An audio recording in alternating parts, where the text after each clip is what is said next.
Hello, everyone. My name is Catherine Huddle with the Carmel Clay Public Library, and this afternoon I have the pleasure of chatting with the first place winner of our 17th annual Gilded Leaf Teen Writing Contest, Laura Martens. Welcome, Laura. Thank you for joining us this afternoon from Oh, live from Carmel High School. yes. Thank you so much for having me. Of course, well, congratulations. And I'm just curious, what made you decide to participate in our Gilded Leaf Writing Contest this year? I'm actually part of Teen Library Council, and so the sponsor, Jamie Beckman, she told us about the contest, and I thought it sounded fun, so I decided to join. Well, we're so glad you did. And how did you end up go about choosing which piece of writing to submit for this contest?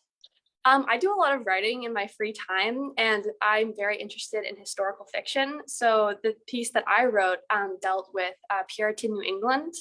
I had an ancestor who was hanged as a witch. So I always thought it would be an interesting thing to write a short story about, the day she died, how she might have been feeling, her family, and kind of the generational impact that might have had. And then I thought, oh, I've got the basic framework for this. Why don't I just make it into a short story and submit it? So, That is yeah. so interesting. And I'm curious, what are you working on right now? Do you have anything new that you're really proud of that you're working on at the moment? Oh, currently, I mean, I always have a bunch of different things going on. I'm working on a few more contemporary kind of things. But as of right now, I think the main projects that I'm focusing on are dealing with witches in different time periods and different places. So one of them, of course, Puritan New England. Another kind of set of witches I'm interested in as a German student is witches in Germany. During the 1600s, 1500s, they have some really interesting stories in that part of the world. And then maybe something about druids in Ireland, Great Britain as the Romans were coming in, taking inspiration from different parts of history. So I think that would be fun.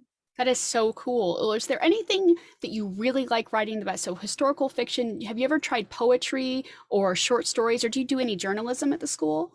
Yeah, so I don't do any journalism, but I do a lot of poetry, a lot of short stories. I think when you have a limited amount of space to write, I think the writing itself, the quality is better. At least for me, I think it's difficult to, write a full novel and maintain the quality of the writing throughout the entire novel. So what I've been doing is starting with very short poems, expanding into short stories, and then maybe at some point in the future, writing a full novel. Well, I look forward to that. Hopefully that comes to fruition for you. Okay. Is there anything you think you could never write? Like, could you see yourself writing a Western or a romance or I really don't enjoy horror. I mean, I write about witches, but I enjoy the more kind of mystical, historical aspect. I don't really enjoy scary things like jump scares, things like that. So that's something I couldn't really see myself writing. are there any writers that you look for inspiration with some of your favorite authors? Oh, some of my favorite authors. One of them that I really admire is Diana Wynne Jones. She wrote Howl's Moving Castle. I think a lot of children's authors can often be overlooked and, say, oh, they just write books for children. But I think when you actually look at how they're able to convey complex messages to people who haven't been around that long, um, what you read as a kid influences a lot of the things that you do later in life. So I would definitely say I think children's authors should be appreciated more. I definitely agree with that. Have you ever received any writing advice that you've really taken to heart and appreciated? Writing advice. One thing is that everyone writes differently. I know some people who are amazing writers, they sit down every morning at a certain time, and they just write. They have a certain amount of time that they write for, and then that's what they do. For me, I tend to always bring something I can write with me wherever I am. I don't have a set schedule for when I write, where I write. I kind of do it whenever I feel like it. And, I think you can take inspiration from anything, but only if you look at the world in a certain way. If you look at the world and say, oh, the way, the fluorescent lights are shining on the tiled floor, something like that, you know, writing is less, in my life, it's less scheduled and it's more of a state of mind. That's a good way to approach it. Really is. Well, I'm so excited because our Gilded Leaf Book and Author Luncheon is actually coming up next Thursday. Are you going to be able to attend that with your school schedule? No, I won't be able to. Yeah, I don't. It's my junior year, so I'm a little worried about, missing all those classes. Have you seen our list of authors that are coming on our website?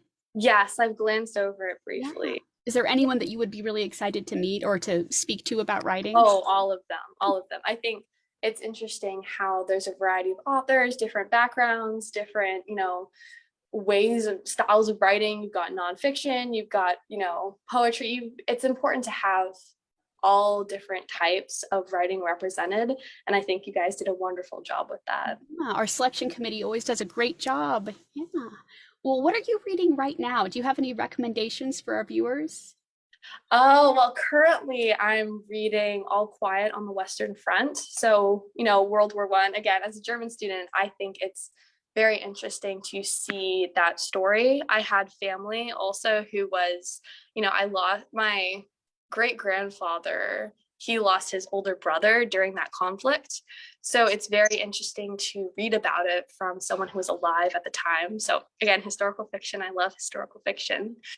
And then in terms of my favorite YA, so young adult books that I recommend anyone read is Six of Crows. So good. Yes, I recommend that to everyone I meet because I think, if you're an adult, if you're, okay, maybe not a kid, maybe if you're a teenager or older, I think it's a really good book to read. And of course, Diana Wynne Jones, the children's books. If you haven't read Harry Potter, you should read Harry Potter. In classics also, Lord of the Rings for me is definitely a classic. So yeah, those are some of the books that I'd recommend. Those are all great recommendations. I know with the new Lord of the Rings TV show coming out eventually, that's going to be renewed interest. And I talked to so many people who don't realize that Howl's Moving Castle was based on that book. So that's a great recommendation. Well, it was funny. I didn't know that there was a movie until 2 or 3 years ago because I read the book as a kid and I thought, oh, what a great book. But I found out that there was a movie and the movie is gorgeous. I think people should definitely watch or see both of them. Yeah. Well, Laura, thank you so much for taking the time this afternoon to talk to us a little bit. And congratulations again on being our first place winner in the 17th annual Gilded Leaf Teen Writing Contest. You can read Laura's award-winning piece called A Sin as White as Snow on our website at carmelclaylibrary.org or via the link in the comments below. And also, many thanks go to our Gilded Leaf Writing Contest Committee. What a hard decision this had to have been for them.